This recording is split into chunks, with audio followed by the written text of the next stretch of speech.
He is frozen not in the act of conquest, but in the moment of absolute perfect command. This isn't a portrait of a man, it's a portrait of an idea.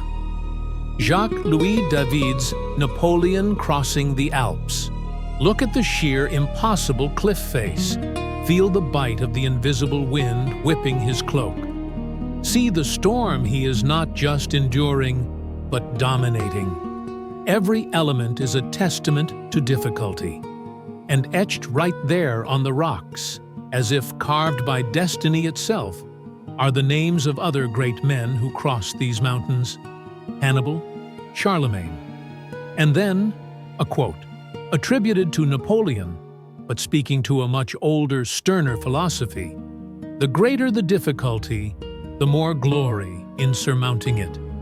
But here is the quiet, unsettling truth the painting doesn't want you to question. The horse isn't just spirited, it's rearing on a precipice, a physical impossibility for a trained war horse on a mountain pass. The storm? There was no storm. The cloak? It was a heavy, practical garment, not this billowing theatrical prop.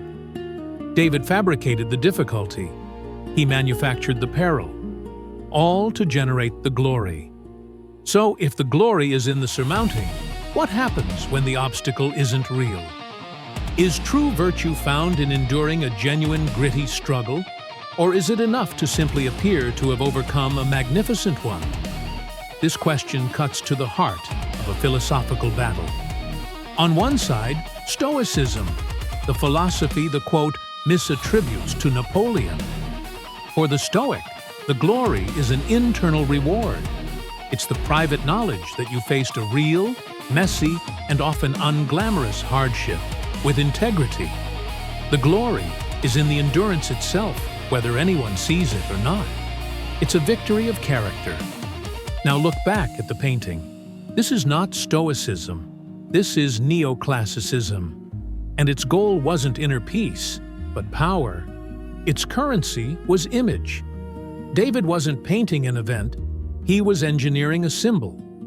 The rearing horse isn't a problem for Napoleon to solve, it's a pedestal.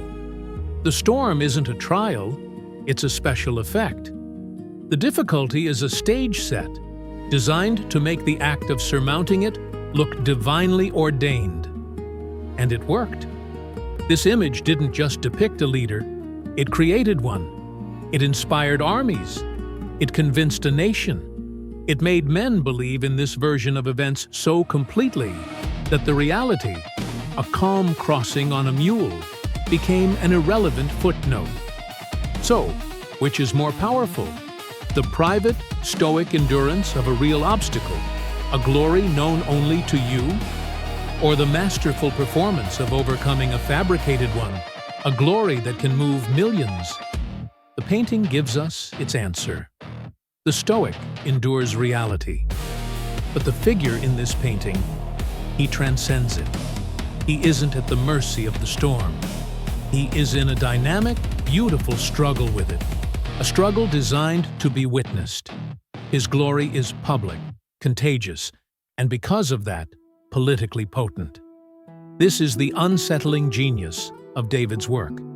He understood that for a leader, for a state, perception can be a more potent tool than truth, that the appearance of virtue can be as compelling as virtue itself. The manufactured glory in this painting built a legend that real, stoic hardship might never have achieved. In the end, Napoleon crossing the Alps is a promise that the greatest heights are reached not by simply trudging up a hill, but by being seen to conquer a mountain. And it asks us, even now, what are we more compelled by? The quiet truth of the struggle, or the magnificent spectacle of the victory?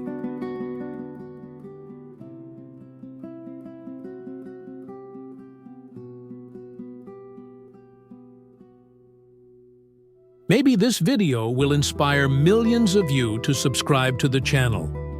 Thank you for listening. If you are more compelled by the quiet truth of the struggle, I made a video about the death of Socrates, who chose death over exile. On the other hand, if you're more compelled by the spectacle of the victory, I made a video about Washington crossing the Delaware, who could have been hanged for treason. I hope to find you again.